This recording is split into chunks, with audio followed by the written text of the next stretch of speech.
Arquitectas en contexto. El contexto está constituido por un conjunto de circunstancias que rodean una situación, sin las cuales no se puede comprender correctamente.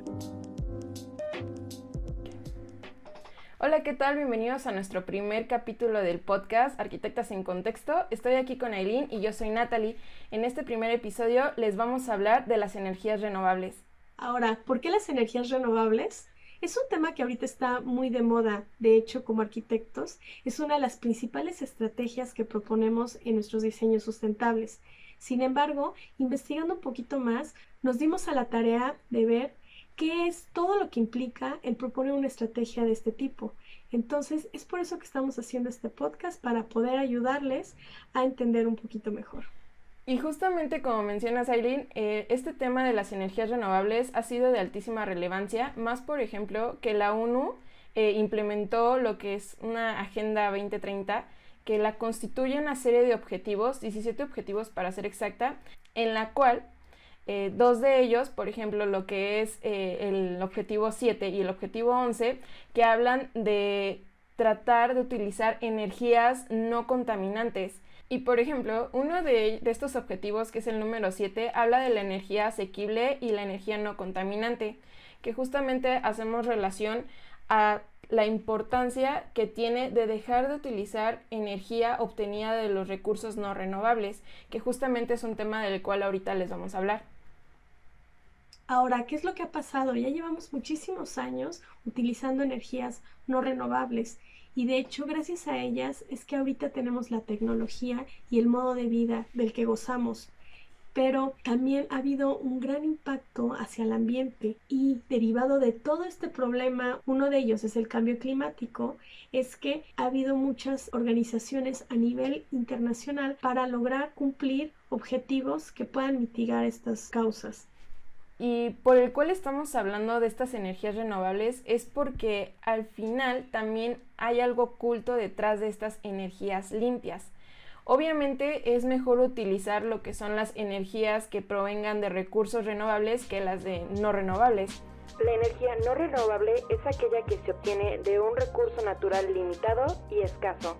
Lo que estábamos hablando la otra vez Aileen y yo es justamente de esta diferencia entre las energías limpias y las energías renovables, que hay una extensa diferencia y que también regularmente se confunden mucho estos dos términos cuando realmente son dos términos muy distintos.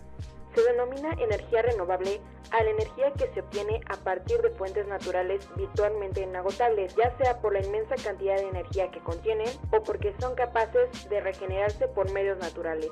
Sin embargo, cuando se refiere a energías limpias, es que no están contaminando al momento de su uso. Sin embargo, nosotras creemos que ese término está utilizado de manera inadecuada, ya que toda energía en algún momento siempre contamina o causa algún problema secundario, ya que hay que entender el ciclo de vida de toda esta tecnología, en el cual no nada más es de que ya esté el panel y funciona. Tenemos que ver qué es lo que hay detrás al momento de su producción y qué pasa al fin de su vida útil. Y para que entren un poquito más en el tema de cuáles son específicamente y algunas de ellas de las energías renovables, les vamos a hablar de algunas de ellas. Una, por ejemplo, es la que se obtiene del aire. En esta se utilizan turbinas enormes de aproximadamente 20 a 30 metros que se colocan en grandes parques sin ningún árbol. Esto es para que no obstruyan los árboles el paso del viento. Mediante estas turbinas, que funcionan como un reguilete, pasa el aire y genera lo que es energía cinética. Entonces, esta energía, mediante un transformador, ya pasa a lo que es las viviendas y así se transforma en energía. Otra energía que también es considerada renovable es la hidroeléctrica, que lo que hace es de que a partir de la fuerza del agua, de igual manera que la eólica, se mueven unas turbinas para generar electricidad. El problema con este tipo de estrategias o con este tipo de energías es que tienen que construirse grandes infraestructuras que a su paso tienen muchísimos problemas, no nada más ambientales, sino también sociales en un contexto inmediato. Y otra de ellas también es la biomasa, que la biomasa se obtiene de la combustión de materia orgánica. En esta se puede utilizar lo que son hojas, pues no sé, de las que se tiran en el piso, de los mismos árboles o también hasta los mismos árboles. Una que es muy sencilla es la energía térmica, que es básicamente para calentar agua. Un ejemplo que muchas veces vemos en nuestras casas y una de las energías también como más accesibles son los calentadores solares, que sustituirían a un boiler normal para poder tener agua caliente. Y una de las que es más utilizadas regularmente en lo que son las viviendas o fábricas es la que se obtiene principalmente del sol, que es la energía fotovoltaica. En esta se utiliza una serie de paneles que son regularmente fabricados mediante el mineral del sílice, que son unos cristales pequeños que captan la energía del sol. Esta tecnología es una de las más comunes o que más escuchamos al momento de hablar de sustentabilidad. Sin embargo, es una tecnología muy compleja debido a su producción y todos los materiales que conlleva, que también tienen un impacto muy grande. Además, esta tecnología, como por ejemplo la eólica, tiene una vida útil relativamente corta y no en muchos países todavía hay muchas cuestiones de reciclaje y demás para poder solventar ese tipo de problemas. Esta tecnología surgió a partir de la necesidad de llevar electricidad a lugares muy aislados y de hecho actualmente es una de las mejores formas de resolver ese tipo de problemas.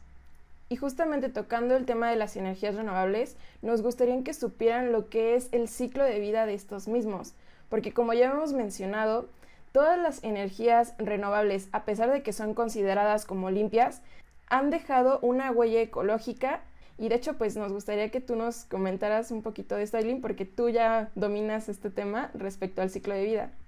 Pues no tanto, pero de alguna manera he ido aprendiendo que todo el tema de las estrategias, no nada más hablando de energías renovables, siempre hay que mirar el ciclo de vida para poder saber qué tan factibles son. Los paneles solares es un ejemplo perfecto para poder entenderlo, ya que a simple vista parece una tecnología perfecta, ya que pues estamos obteniendo energía directamente del sol, pero todo ese material que es utilizado es muy contaminante. De hecho, son muchos los materiales que se utilizan, no nada más el sílice, sino también aluminio, plata y otros elementos que si vemos cada uno el proceso de extracción, manufactura y transporte, vamos a ver que dejan un contaminante y problemas no nada más ambientales al momento de su producción y realización de la tecnología. Lo mismo pasa al final de su vida útil. Estos elementos lamentablemente tienen una vida útil bastante corta, por lo tanto a los 25 años ya no tienen la misma capacidad y posteriormente no siempre se reciclan. Hay que entender que en países de primer mundo se están haciendo muchos esfuerzos para reciclar todos estos productos, sin embargo países como el nuestro no hemos llegado tan lejos. Y como mencionabas, hay algunos países que lo consideran como basura y hay otros que es como Japón y Estados Unidos que tratan ya de implementar una serie de normas para tratar los elementos que son altamente peligrosos que se utilizan en estas energías renovables. Un claro ejemplo de los paneles solares es el litio que se utiliza para las baterías. Y el litio es un tema muy interesante, ya que es de esos materiales que son no nada más contaminantes porque se dejan de alguna manera tirados y acumulándose, sino que además son altamente tóxicos. De hecho, por alguna razón es que nos hacen guardar las baterías y no tirarlas nada más a la basura, que también con todos los materiales que se utilizan en estas tecnologías, podemos acordarnos de temas como, por ejemplo, la basura electrónica, que sabemos, no sabemos por qué, pero sabemos que hay campañas que de alguna manera te piden que las lleves a cierto lugar porque el tratamiento no es el mismo. Y esto es justamente por un tema de toxicidad, no nada más de acumulación. Sí, es justamente donde ya esto ya va dejando una huella ecológica. Como lo mencionaba Aileen en un principio con el ciclo de vida de los materiales, ya ha habido un proceso y todavía cuando estos paneles solares, que su vida útil es de aproximadamente 25 años, cuando los dejas de utilizar, pues ¿qué pasa? Nada más únicamente un porcentaje se utiliza. Lo mismo pasa con las turbinas eólicas. Su vida útil abunda entre los 25 a los 30 años de su vida útil, pero ya después de eso un pequeño porcentaje de estas turbinas es reciclado y lo demás se sigue convirtiendo en basura. Y por favor, no nos malinterpreten, no estamos en contra de las energías renovables. Solo sabemos que es una buena alternativa a las energías, por ejemplo, como el carbón, el petróleo y el gas natural. Sin embargo, lo que queremos hacer conciencia con ustedes es de que no nada más se trata de ponerlas y de utilizarlas porque sí, sin hacer un análisis previo y sin creer que con esto vamos a solucionar todos nuestros problemas ambientales. Porque, por ejemplo, hay casos en el que no es necesario o no es factible aún la utilización de este tipo de energías. Por ejemplo, si yo quisiera poner actualmente paneles en mi casa, para mí el costo-beneficio todavía no se amortiza. Sin embargo, si fuera una casa grande o una empresa en el cual su gasto energético es muy grande, ahí sí ya podría ser una opción. Entonces, lo que queremos recalcar es poder analizar cuándo sí es necesario y sobre todo porque yo creo que es un tema que se tiene que resolver a niveles más arriba como a nivel gubernamental. Y justamente como mencionabas de utilizar los paneles solares, me acordé de algunas viviendas de interés social que llegué a ver que todas tenían los paneles solares, justamente como dando esta idea de que son viviendas sustentables cuando a veces ni siquiera sustentables llegan porque están mal diseñadas y nada más colocan estos paneles para, pues sí, obtener más personas que las compren o de vender la idea, pues de que sí son sustentables cuando realmente no lo son. Hay que ser objetivos y entender que no todas las viviendas necesitan paneles solares, porque como ya lo mencionaba Aileen, o sea, tú podrás comprar un panel solar que te cueste, no sé, 25,000, 30, cuando ni siquiera en los 15 años que estés gastando tu energía lo vas a lograr solventar. Al final sería un gasto económico para ti. Y sí, de hecho ese tema de la vivienda social, la verdad a mí me da muchos sentimientos encontrados, porque por ejemplo el Infonavit te da cierto préstamo por tener ecotecnologías. Y a mí la verdad me da hasta risa de que ya consideran una vivienda sustentable cuando nada más utilizan focos ahorradores o cuestiones de ahorrar agua o los paneles solares, cuando la vivienda en sí tiene problemas muchísimo más graves que vienen desde la planeación. Y ahí es donde entramos como arquitectos. Sí, así es. De hecho, ya en la parte de como siendo arquitectos, es justamente hablando ya del diseño de la vivienda.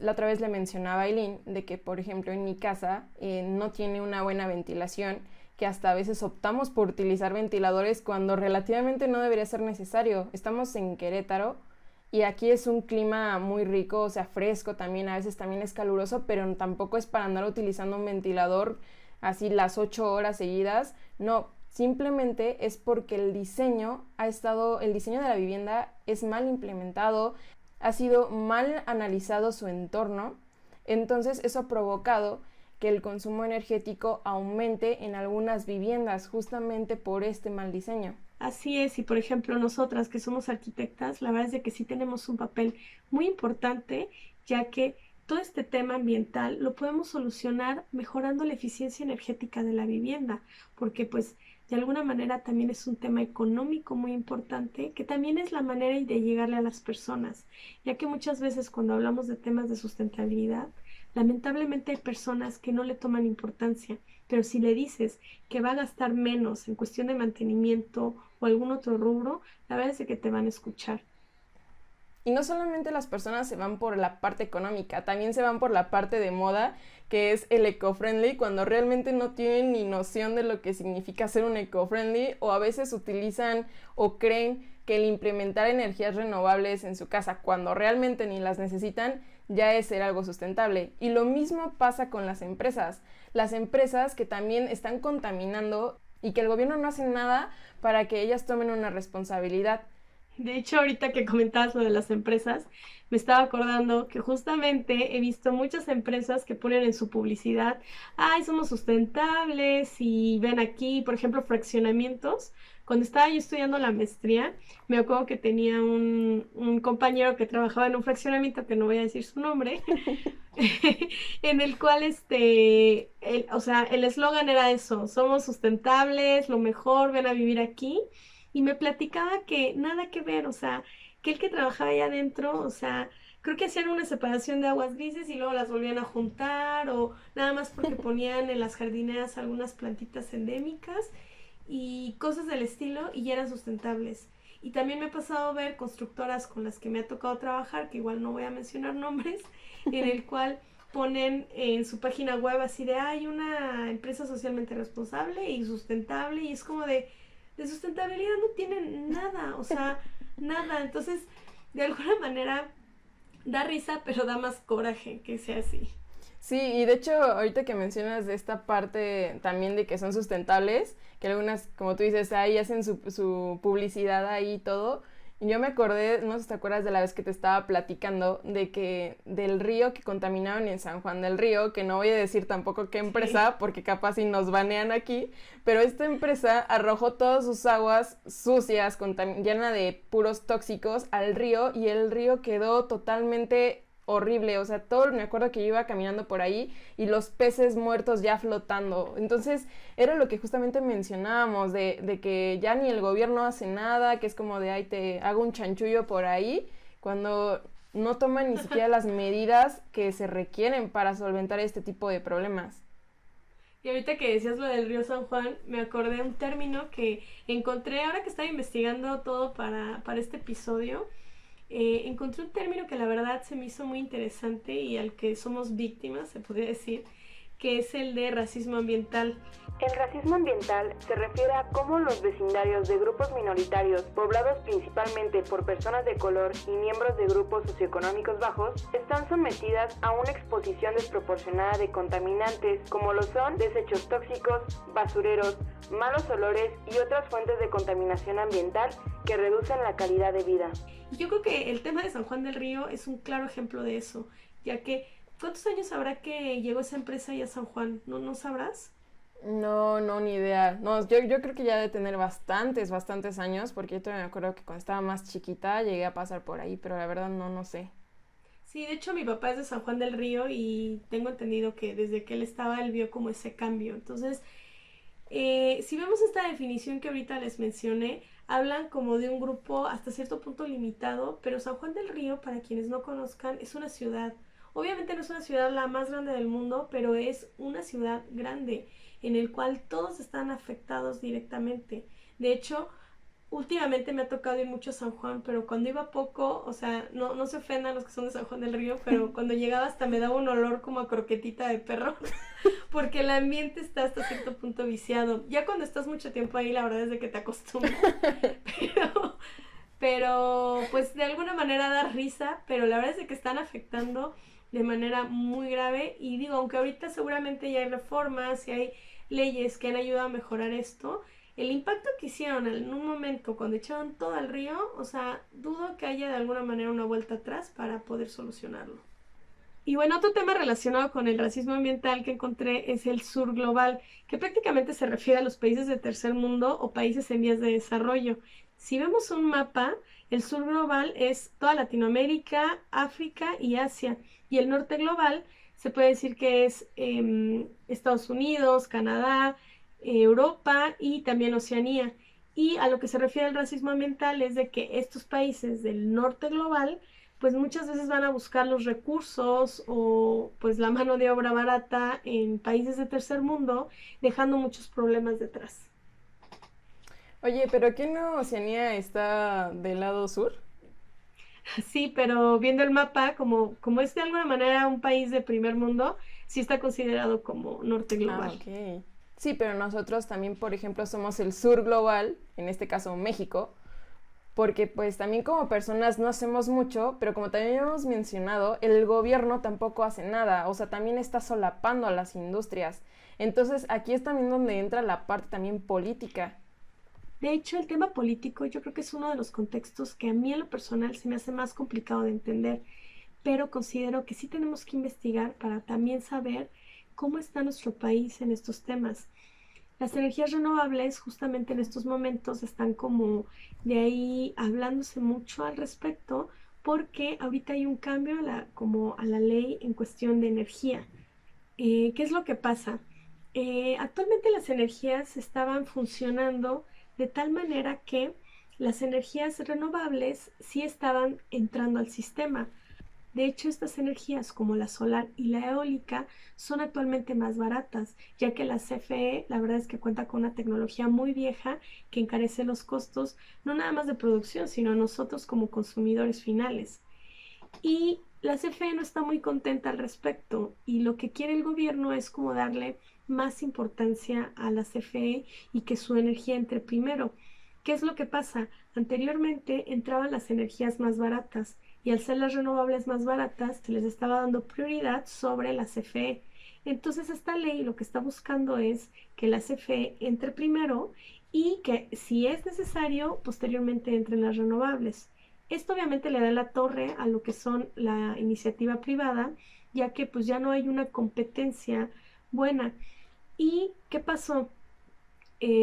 Como esta reforma o esta ley de alguna manera contraviene tanto la Constitución como tratados internacionales, se ampararon y la Corte hizo una suspensión temporal a finales del año pasado. De lo que llegué a investigar, esta suspensión ya era definitiva en febrero del 2021. Sin embargo, pues el gobierno no está muy contento.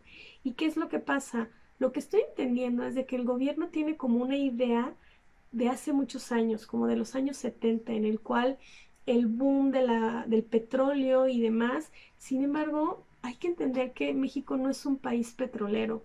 O sea, creo que solo corresponde un porcentaje muy pequeño del Producto Interno Bruto y sin embargo lo que sí es de que es un porcentaje bastante grande del ingreso como tal del gobierno, no del país, sino el ingreso del gobierno. Entonces es por eso que el gobierno defiende tanto estas energías. Pero bueno, es importante entender que tiene una afectación muy importante al ambiente y que tenemos que ayudar a que las energías renovables entren. Entonces, con esta iniciativa como que estaba poniendo a un lado la iniciativa privada y pues eso es un problema, ya que realmente estas empresas privadas, tanto nacionales como internacionales, son las que están inyectando no nada más el capital, sino la tecnología, que es dinero y tecnología que CFE no tiene. Entonces, si no hay un apoyo respecto a eso, la verdad es de que como país estamos perdidos. Sí, de hecho eso que mencionas también de la parte privada, la otra vez que asistí como a un seminario de 4 horas respecto a la energía solar, hubo una persona que dijo que en su negocio no lo dejaron implementar energía fotovoltaica o la que proviene del sol, los paneles solares pues, porque yo creo que al parecer pues no querían que se desconectara de la CFE, porque obviamente pues esta energía ya él no la iba a pagar, porque a él sí le convenía poner los paneles solares porque su gasto energético sí era muy grande, entonces él sí lo iba a poder solventar como en unos 3 años el costo total que se haya gastado para lo que son los paneles, pero pues la CFE no lo dejó, entonces ahí es donde entra toda esta parte que dices de las injusticias y la política, que al final, o sea, no les importa si están contaminando, ellos nada más quieren obtener dinero, no, o sea, quieren que sigamos ahí en la CFE conectados siempre todo el tiempo. Sí, y al final lo que estoy entendiendo es de que la CFE no tendría por qué ponerse en ese plan, ya que de alguna manera esa inversión de la iniciativa privada y la tecnología, pues va a ser de alguna manera inyectarlo al sistema y la CFE es quien va a vender la energía. Entonces, yo la verdad no entiendo mucho de esto. Creo que es algo complicado porque ahorita con lo que mencionas, justamente no estoy como muy segura de qué pasa si yo pongo paneles solares, porque de lo que he investigado, pero no estoy segura que hable de México, es que tú puedes como inyectar tu energía y eso como que te lo descuenta, o sea, como que tuvieras saldo a favor, haz de cuenta. Uh-huh. Pero creo que todo este tema de lo que ahorita comentaba es precisamente el que la CFE como que no quiera tomar esa energía y quiera que justamente te suministres de él directamente. Pero bueno, no sé hasta qué punto tengan también la solvencia y para lograrlo pues están como apostando hacia el carbón, el petróleo y como el tema de que ahorita están haciendo una nueva refinería y hasta donde tengo entendido deberían de inyectar dinero a las refinerías que ya existen, que están en un porcentaje menos de la mitad de su capacidad. Entonces, de alguna manera, aunque yo no entiendo de temas políticos, pues creo que sí hay cosas claras de que ahí las prioridades están como que un poquito chuecas. Sí, tristemente, al final, como también como arquitectos, nosotros no podremos ahora sí como luchar mucho contra la parte política y del gobierno, pero como ya lo habíamos mencionado, sí podemos poner nuestro granito de arena como arquitectos o sin ser arquitectos nada más. O sea, es tratar que, por ejemplo, como arquitectos ya lo hemos mencionado, implementar un buen diseño en nuestra vivienda. La otra vez Aileen me mencionaba que en su casa de sus padres, yo por al menos no sabía respecto a ese tema, pero que ellos impermeabilizaron con pintura blanca su techo. Esto para que no absorbiera tanto el calor, porque no sé si han visto que la mayoría de los techos, que quién sabe por qué, bueno, por al menos yo no lo sé, lo pintan de color como terracota, rojito. Entonces, ese rojo también absorbe parte del calor. Y si tú lo pintas de blanco, pues rebota todo este calor, evita que se absorba tanto y por ende tu casa es más fresca. Por eso también un ejemplo en Acapulco o en todos esos lugares más calurosos, pues implementan casi todos sus edificios o pintan sus edificios de color blanco porque justamente lo hacen por esta razón, para tratar de rebotar todo el calor. Y si nosotros implementamos eso, por chiquito que sea, nada más hasta pintar tu techo de blanco, ya con eso te ahorras un gasto energético porque al final tu casa va a estar más fresca y no va a estar, por ejemplo, como la mía, que pues necesito utilizar ahí un ventilador todo el tiempo. De hecho, ahorita me estoy muriendo de calor, pero pues me estoy aguantando. Entonces, pues es un ejemplo como podría decirse burdo, pero al final no es tan burdo porque esto te ayuda bastante. Sí, de hecho a mí por eso todas esas estrategias de diseño pasivo a mí me gustan porque tienen como una consecuencia positiva y no estamos hablando de energías activas. De hecho, para mí, como esas energías o esos diseños o esas estrategias activas como tal, para mí es como la última opción cuando ya no de alguna manera se pudo resolver con sistemas pasivos. Entonces, sí los invitamos, si son arquitectos, que investiguen sobre estos temas, ya que estrategias tan burdas como el tema de la pintura, por ejemplo, o el impermeabilizante, pueden hacer una gran diferencia en el ahorro energético. Las estrategias pasivas de diseño son aquellas que se aplican al diseño arquitectónico con el fin de aprovechar al máximo lo que el entorno natural nos ofrece y de ese modo reducir nuestra dependencia de las instalaciones para alcanzar el confort deseado. De alguna manera es una cadena. Entonces, como arquitectos, pues sabemos más o menos por dónde va, pero también hay acciones individuales que pueden ayudar como a impactar más arriba. De hecho, si ustedes están en algún puesto de toma de decisión, creo que puede ayudar a que cada vez tengamos más conciencia y poder presionar para que se hagan estrategias de este tipo. Por ejemplo, algo que me pasó hace no mucho, que yo trabajaba en una dependencia de gobierno, fue que estaban diseñando un edificio y cuando estaba viendo yo los planos, todo estaba lleno de aire acondicionado y yo decía, ¿cómo es posible que tenga como el aire acondicionado full cuando de alguna manera no estamos en un clima que lo amerite? Y puedo decir, y me siento orgullosa de que hice que cambiaran el tema de la fachada y pusieran como una especie de celosía al frente porque tenían, hagan de cuenta como al sur, unos ventanales de piso a techo enormes que obviamente iban a generar muchísimo calor en el interior. Entonces, bueno, no pude hacer que cambiaran más cosas, pero por lo menos ese pequeño cambio espero que ayude a que el gasto energético de ese edificio en específico sea menor. Entonces no sabemos en qué momento pudiéramos estar como arquitectos trabajando en algún despacho o en algún lugar en el que podamos influir de esa manera. Y no es de que yo tuviera como una influencia muy grande, simplemente hice ver con pruebas de que eso no estaba bien y pues tuve la suerte de que me escucharon. Sí, eso está súper padre. Justamente me estaba acordando de ahorita que me estabas contando, bueno, que nos estabas contando esto, de una vez que mi prima me pidió que le ayudara a diseñar su casa. Y yo le dije, no, sí, yo te ayudo, hasta puedo hacer que se sienta más fresca de lo normal. Y ella me decía, ¿cómo? Así con mini split, bueno, con el aire acondicionado. Y yo no, yo le decía, no, pues simplemente con saber la orientación de tu casa, los materiales que puedes llegar a utilizar, porque allá se da mucho la piedra. Entonces, los materiales, a veces también la piedra, en algún punto también es muy fresca, también se da mucho lo que es el adobe.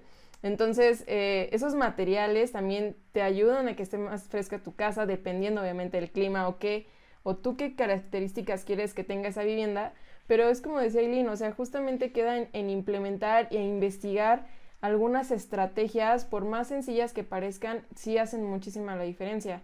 Es también, pero obviamente también queda en parte también sobre las personas que habitan esos espacios, porque la otra vez, no me acuerdo quién me contó, que una persona le dice, no, pues yo cómo hago que se sienta más fresca mi casa, cuando el arquitecto había hecho lo que es una ventilación cruzada. Entonces decía, no, pues nada más abre la ventana. Y ella decía, ¿a poco tengo que yo abrir la ventana?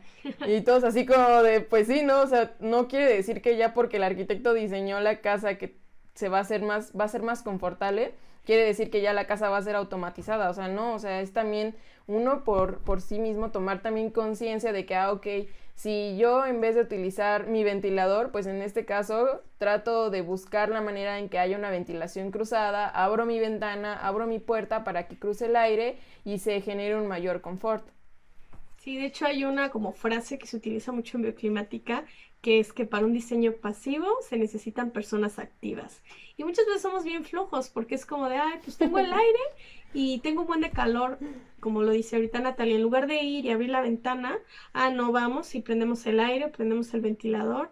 Y me acordé mucho ahorita de una historia que a ver si no me escucha mi mamá y me regaña, pero que yo regañé a mi mamá porque dice, o sea, su cuarto la verdad es de que sí está muy mal orientado, pero siempre se queja de que es súper caliente en verano y muy, muy frío en invierno. Y el otro día le dije, oye, ¿y si abres las ventanas para que pues circule el aire? Y me dice, ay, no, es que entra mucho polvo. Y yo así como de, pues bueno, o sea, ¿cómo quieres que te ayude, no?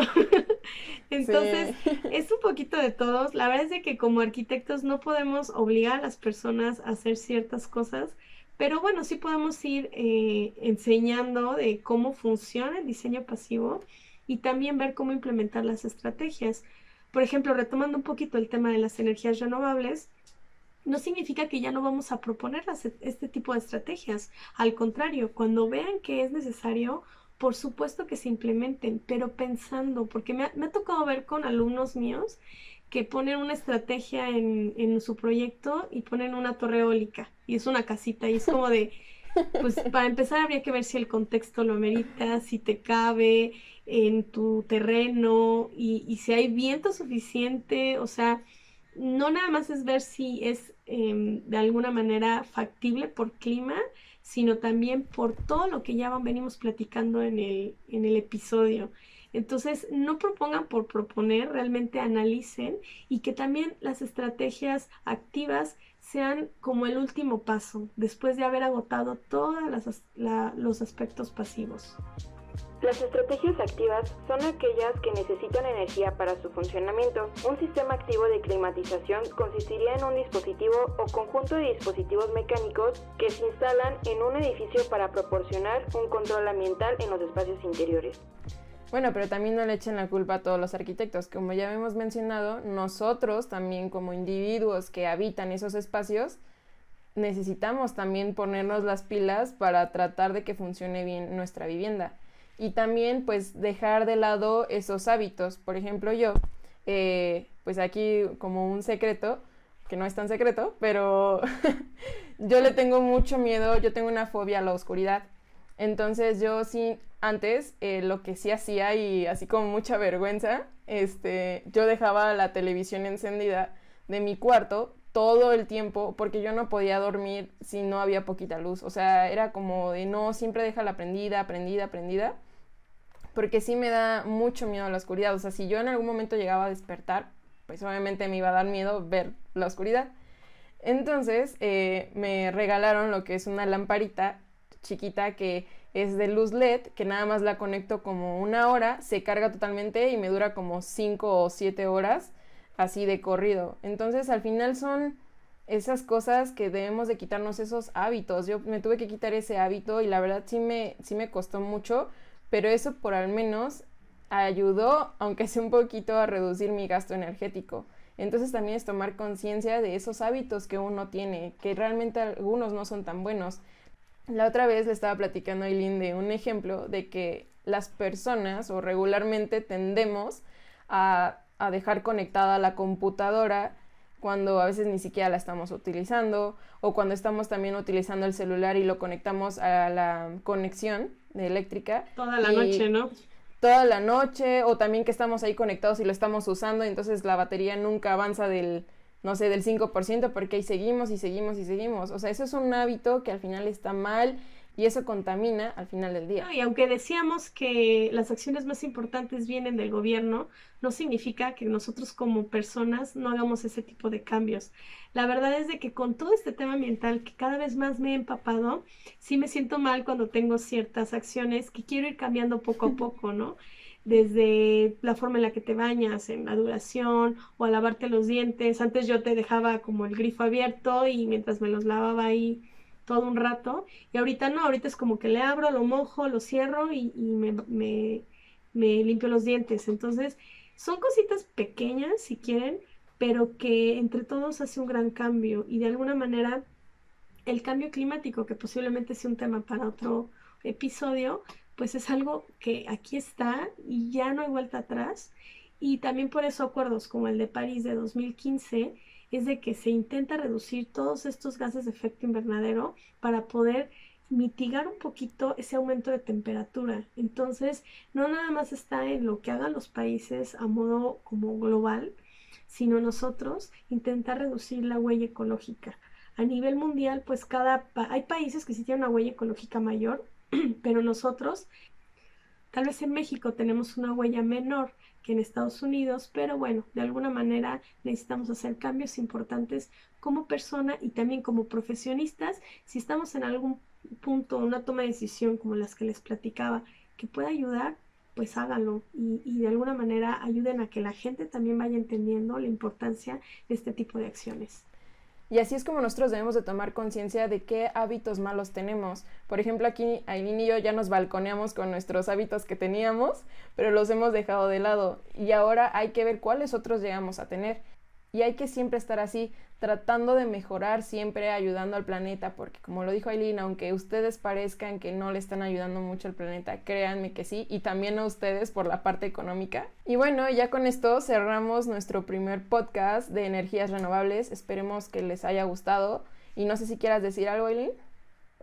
Pues nada, realmente creo que es un tema muy amplio que podríamos estar hablando horas y si quisieran que habláramos más a detalle de alguno de estos temas o de otro que se les ocurra, por favor díganos aquí en la cajita de comentarios. Estamos abiertas para poder ayudarles a investigar más, a indagar y bueno, para que el conocimiento de alguna manera siga creciendo. Y síganos en nuestras redes, nos vemos por allá abajo, están aquí abajito. Y bueno, hasta la próxima. Adiós.